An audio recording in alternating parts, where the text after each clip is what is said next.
and some of the best players. We'll hear from them very early. Peyton Manning. Will he go first to the Colts? Or will it be Ryan Leaf that goes first to the Colts and second to the Chargers? Charles Woodson, the Heisman Trophy winner. We'll hear from him very early. And the running back that everybody covers, Penn State's Curtis Enis. Clark, we are eagerly anticipating the start of what may go down in history when we look back 10 years from now as the high watermark draft of the entire decade of the 90s. The Indianapolis Colts have been, which quarterback do they go with? Peyton Manning, Ryan Leaf. Our Mark Malone is out in Indianapolis. Let's get the last word before it's official. Mark?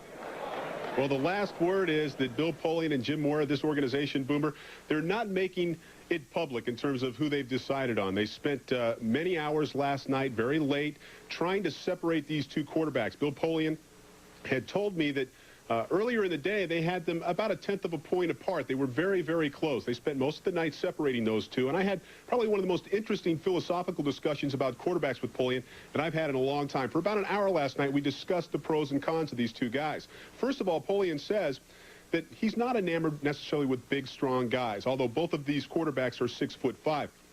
Peyton Manning, it seems to me, is the guy that has the most experience, and that ultimately is going to be, I think, the difference in this draft. He played the extra year, certainly, as he came back, 6'5", 230. He's got more game time experience. He prepares well. Again, the nickname, the caveman, that he's been tagged with by his teammates because he watches so much film. And when you look at all the intangibles that Bill Polian really researches and looks at in a quarterback, especially with the track record this franchise has had over the last decade or two in terms of quarterbacks, they need to make the right choice. He's not saying, Boomer, but I can tell you this. In my gut, if I was playing poker with him, I think it's going to be Peyton Manning. I think if we had to go out on a limb, that would be our guess. But you know what? They earned this 4 months of keeping everybody in suspense. Let them keep it for another 15 minutes. Let's go quickly to Mel Kiper, and obviously Peyton Manning and Ryan Leaf, who guys we're going to talk about at length, and hopefully at length for the next 12, 14 years. Let's look at overall value. How would you rank the board specifically on the best players available? I think when you look at it, Chris, Andre Wadsworth could be the next Bruce Smith. Arizona trades down, still gets the best player on my board. Charles Woodson, dynamic, pure cornerback. We're about ready to tee it off, and on the first tee, Commissioner Paul Tagliabue. Good afternoon. Good afternoon. Thank you for being here. Welcome to the National Football League's 1998 player draft. We'll start with the Indianapolis Colts having the first selection. The Colts are now on the board. So, Joe, Peyton Manning, Ryan Leaf, both have potential to be stars for a long, long time. Do you have a preference? Actually, I don't necessarily have a preference because both bring a lot to the table. These are both very good athletes. They're both very big, young football players. When you take a look at the opportunities that they've had to play, you have to take a look at the experience that Peyton Manning has. He's played a lot longer. As a matter of fact, Ryan Leaf played 2 years in high school, 2 years in college. Peyton Manning played all 4 years in college, so he's played more just in college. Leadership, because Manning has played more, he has that ability, but Ryan Leaf jumped up a lot in his senior year. Maturity, again, because Manning has played so much football, he gets the edge there. Physical skills, Ryan Leaf brings just a ton of natural talent. And the conversation that you have with the personnel people and the coaches regarding these young men is the upside in Ryan Leaf is terrific. What you get from Peyton Manning right now is a wonderful, polished athlete.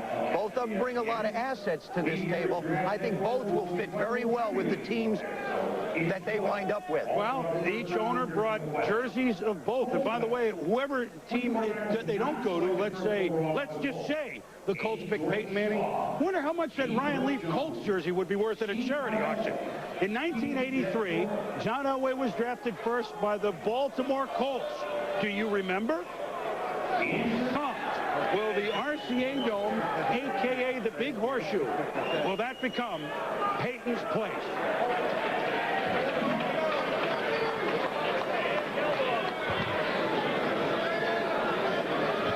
With the first pick in the draft, the Indianapolis Colts select quarterback, University of Tennessee, Peyton Manning.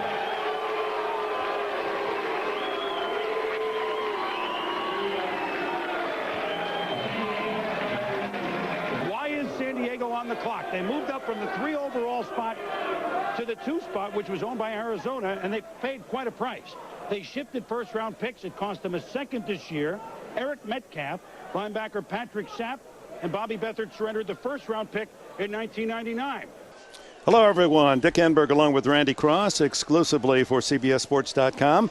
We're at McAfee Coliseum in Oakland, California, where the Indianapolis Colts came from behind in the fourth quarter to defeat the Oakland Raiders 21-14. And Randy, what are our top three stars in this game? Who do you give the number 3 to? I think it's Justin Fargas for the performance he put on, the kind of the blood and guts running style he had. He went over 1,000 yards. I mean, he's got a bruise on his body for every yard he's run for this season. You know, when your teammates talk about you so glowingly, that when you get a running back that runs that hard on every play, we all want to play hard, and he certainly was the inspiration and almost led his team with a 14-13 lead to a big upset victory against the Colts. Okay, number 2 star. Would be Anthony Gonzalez, the young wide receiver for the Indianapolis Colts. Came out of Ohio State, was the unheralded, the number 2 receiver really behind Teddy Gidd in college. Tony Dungy and the Colts draft him, and all he's done is come in, and you're not going to replace a Marvin Harrison, but his offense hasn't missed a whole lot without Marvin. And 7 catches, 86 yards, his 3rd touchdown in 2 weeks for the Ohio State rookie, Anthony Gonzalez, the number 2 star. Now, wait a minute. That leaves, Peyton Manning? You're going to give him the number 1 star? He didn't have that great a game. Guy that never touched a football, stood on the sideline the whole game. Tony Dungy, first NFL team in history, 5 12-win seasons in a row. It's a great testament to what he's performed, and you noted earlier he had a heck of a catch on an overthrow by Jamarcus Russell also. That's right, he did make a good catch. Maybe that was symbolic. So it's Tony Dungy leading his team to their 5th consecutive AFC South title with a 21-14 victory here in Oakland. And that's all for now. Tune in next weekend. More NFL action on CBS Sports. Our coverage begins at noon Eastern with the NFL Today. And throughout the week, stay on top of all the latest NFL news and coverage from around the league, right here at CBSSports.com. And Peyton is going to keep it and go! And slides down inside the 5. And what a play. And you know what? So smart by Peyton Manning, because he knew he was going to get caught from behind, and why run the risk of twisting an ankle or getting a knee caught underneath in an awkward tackle? Peyton Manning would have loved to have run this in, but he knows that Matt Shaughnessy is going to catch it. And the minute he realizes, when he makes up his mind he's going to get caught, he goes down. Because he knows he's going to be dragged down from behind, a guy on his legs, and play smart. And folks, that is smart football. Every game, regardless of the opponent, once you go on the road, you got to pack a defense, got to pack your run game, and that'll be the same game plan this week. First and foremost, got to limit the run game, stop the run game, and if we can do that, we can make them one-dimensional. They have great weapons, obviously a great quarterback, and so we'll have our hands full. But it's really about us and how we communicate and how we execute at the end of the day. I'm not sure. Maybe it's something that we can't explain, but we've done a decent job, and this is the next challenge. It's a huge challenge. It's a really good football team, first of all, with a really good defense with studs at every position, and it'll be a great atmosphere. One of the best in professional sports. So very exciting. Big challenge, man. I'm just speaking defensively. They got an aggressive, physical line, skilled players, and a quarterback that's playing at a high level. So, it's just like any other week. You got to bring your big boy pads and hostile environment. First time ever playing in Oakland, the Black Hole. So I'm looking forward to that. And, man, I'm just looking forward to the guys kind of building off what we did last week.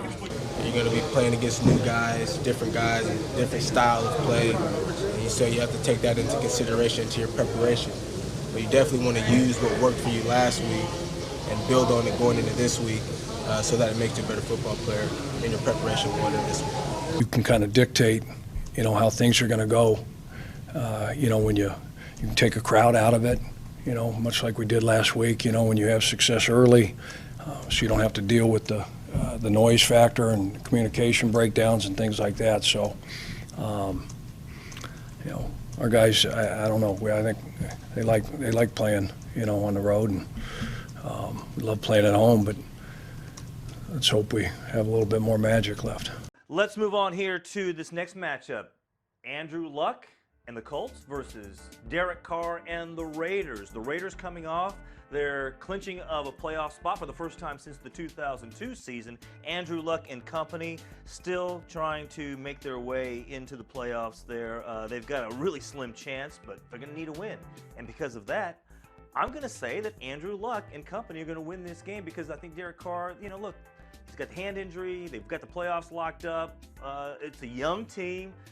I'm not so sure that they know how to handle this type of prosperity. So Luck and the Colts, they definitely have the focus, and they need this win, so I think they will win. Okay. I'm going to go with Derek Carr, and I'm going to go with Derek Carr because they just have the more balanced offense. I mean, they're 6th in rushing yards per game and 6th in passing yards per game. And they also are playing behind the best offensive line in football right now. Carr has been absolutely outstanding this year, 25 touchdowns and 6 interceptions. Michael Crabtree and Amari Cooper, I think, have big games. And listen, I think the Colts actually make this a very competitive matchup. I'm not saying that Carr blows him out of the water, but I think he ends up with the win. Yeah, 8 Raiders making it to the Pro Bowl, 3 of them off that offensive line. And yeah, we've been talking about it. Hopefully America understands now that that offensive line is as good, if not better, than the Dallas Cowboys offensive line. Right. On top of the AFC West standings, followed by Kansas City and Denver. And how about it? The Raiders have clinched their first playoff berth since our very own Rich Gannon was playing quarterback in the Bay Area. It was an MVP season for Rich, and a season that the Black Hole faithful will never forget. Simply amazing. Rich, how special is this year's Raiders team led by Derek Carr at quarterback and Khalil Mack anchoring the defense? Adam, they've been a legitimate contender for a while. I mean, you go back and look at how they've played in September, go back in October. I mean, they've been pretty consistent throughout the course of the season. I'm really happy for them. Look, it's been a long time coming. 13 years without a postseason appearance, but 13 years without a winning record. And you look at where they're at right now, they're playing some terrific football, and a lot of it has to do with the leadership of Jack Del Rio. The message to the football team yesterday in the locker room after the game really hit home to me. He talked about the only thing we can control is our pride, is our passion, is our energy, is our work ethic, and I think that's really been the focus all season long out there in Oakland. Steve, how special has Derek Carr been this season? Well, I think we all agree, Adam, that this guy is a special quarterback. He continues to prove it week after week. He's gotten through a finger injury right now that has been hampering in the last several weeks. What does he do? He keeps finding ways to win.